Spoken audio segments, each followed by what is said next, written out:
Olá, meus amigos, sejam todos muito bem-vindos ao canal Politizando. Eu sou o William Jacob e nós falaremos hoje sobre o discurso que o Ciro Gomes fez na Câmara Municipal de Duque de Caxias. A reação a ele foi muito boa nas redes sociais. Aqui eu peguei alguns comentários, teve aqui um que colocou que esse tipo de fala devolve a esperança num momento tão crítico que a gente vive num país em que a discussão às vezes acaba muito polarizada e tem gente desanimada e tal. E esse tipo de discurso é importante nesse sentido. Outros chegaram a dizer que o que o Ciro fez lá ontem lembrou os discursos de Brizola. Vamos falar sobre ele aqui, mas antes eu quero pedir a sua ajuda para que se inscreva no canal, ative as notificações e, claro, se gostar do vídeo, deixa o seu like, porque tudo isso é extremamente importante para o nosso trabalho. Meus amigos, o Ciro estava lá ao lado de diversos políticos do PDT. Eu vou citar aqui alguns, como por exemplo o próprio Carlos Lupe, Rodrigo Neves, Marta Rocha, Miro Teixeira e tinha lá o José Bonifácio, prefeito de Cabo Frio. E o Ciro citou o Bonifácio várias vezes porque me parece que em off ali, conversando nos bastidores, o Bonifácio deve ter pedido para o Ciro, olha, fica mais calmo, respira. Então quem assistiu deve se lembrar que em vários momentos o Ciro, olha, vou respirar, Bonifácio. Foi assim, chegou a ser um pouco bem-humorado nesse sentido e realmente, Zé Bonifácio falou algo porque a mídia vai tentar colocar cascas de banana para o Ciro escorregar de todo jeito e é preciso realmente ter indignação e o Ciro não pode perder essa indignação, mas realmente em alguns momentos é necessário ser mais cuidadoso com as palavras para que os adversários não utilizem isso, já que não podem chamá-lo de corrupto, de despreparado, de incompetente, ficam pegando declarações aqui e ali para, enfim, interditar o debate de ideias e fazer com que o povo não preste atenção no projeto do Ciro. Essa é a estratégia da grande mídia quando pega esses detalhes do Ciro. Mas vamos lá então. Ele começou falando da tragédia na pandemia e da irresponsabilidade do governo federal, mas essa parte aqui, a galera que gosta do Lula e do PT não vai prestar atenção, porque só vai focar nos brevíssimos segundos que o Ciro criticou. Ele nem chegou a citar, eu acho, PT e Lula, só fez menções indiretas aos governos petistas, mas aqui ele é claro, o governo tem responsabilidade sim para que a tragédia da pandemia, que poderia ter sido bem menor, fosse tão grande hoje com mais de 530 mil mortos.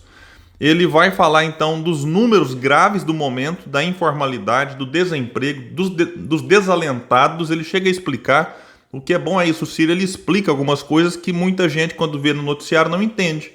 Quando você vê lá a manchete, desalentados, números desalentados bate recorde.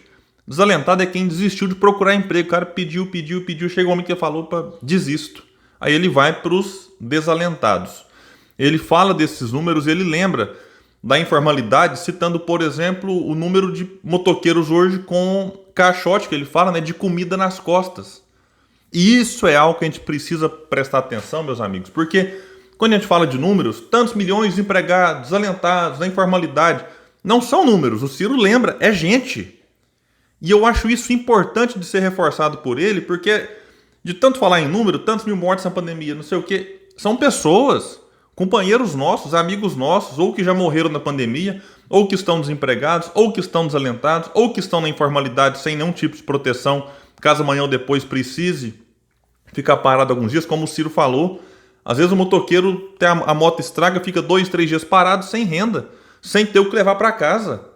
E é isso acontece com muita gente. E eu achei importante ele citar o exemplo do entregador de comida. Detalhe, entrega comida quentinha nas costas e muitas vezes está com o estômago roendo de fome. Para ganhar aí R$5, R$4, R$6 numa corrida, isso sem falar as despesas que ele tem. Ele vai dizer logo depois que, abre aspas, não venderei a minha alma para ser presidente do Brasil. O Ciro fala isso há muitos anos, a gente às vezes não entende. O que o Ciro quer dizer com isso?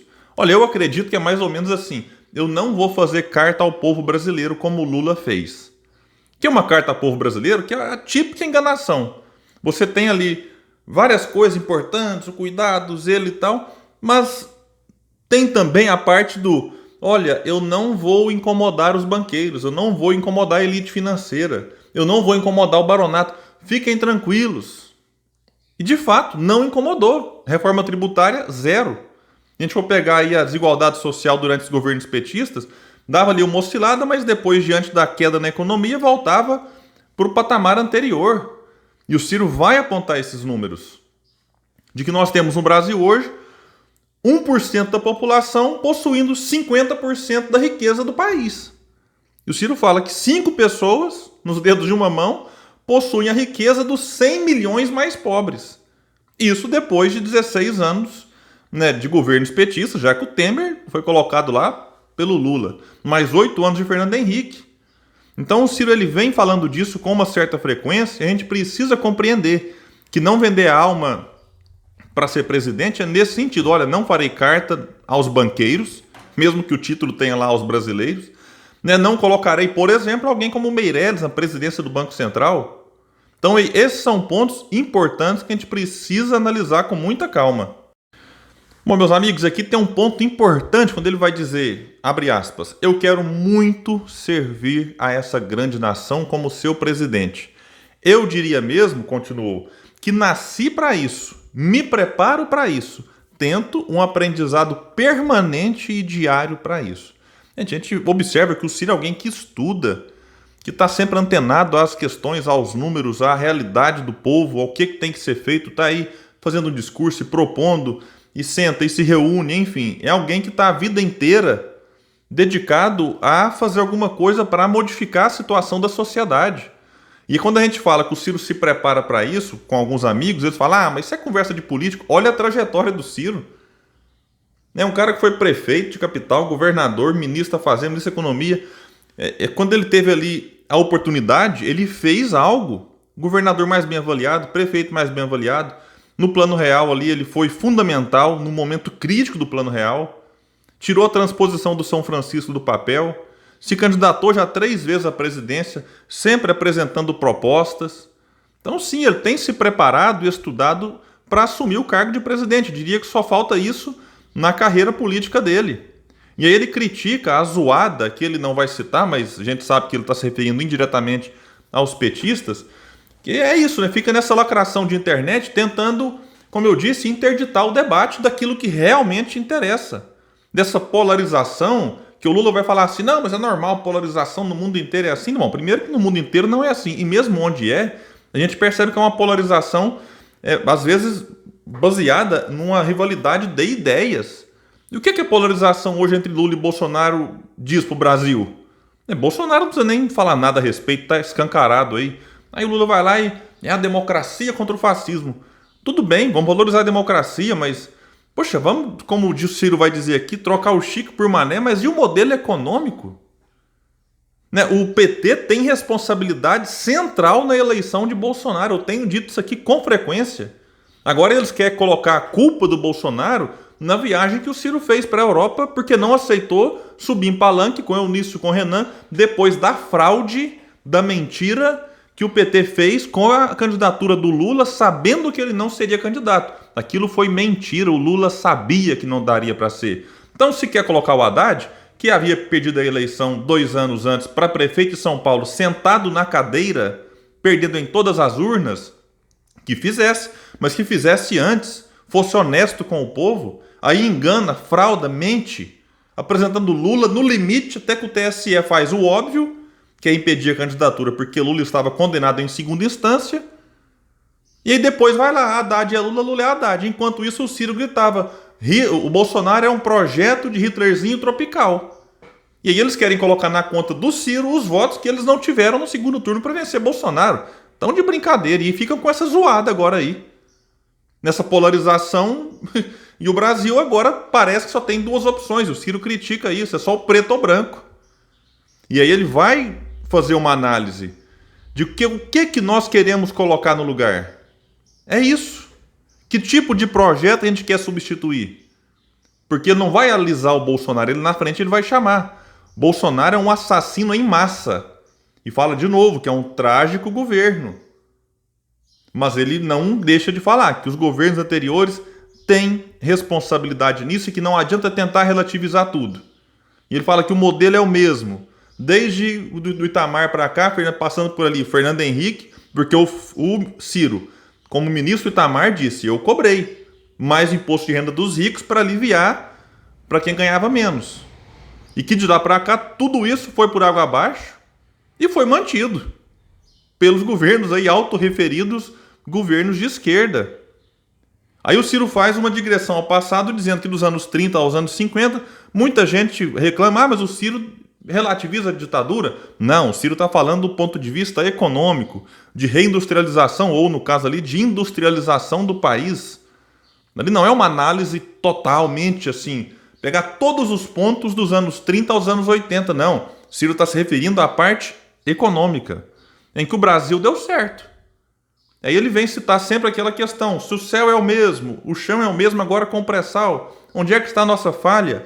Ele vai citar, a falha está na política. E é por isso que ele aposta onde? Na inteligência do povo. E é o que ele vai citar, encerrando aqui o seu, eu considero, brilhante discurso. Isso, de certa forma, é bom porque dá a tônica de como serão os discursos do Ciro daqui para frente. Ele vai se posicionar, sim, como nem Bolsonaro, que é óbvio, e nem Lula.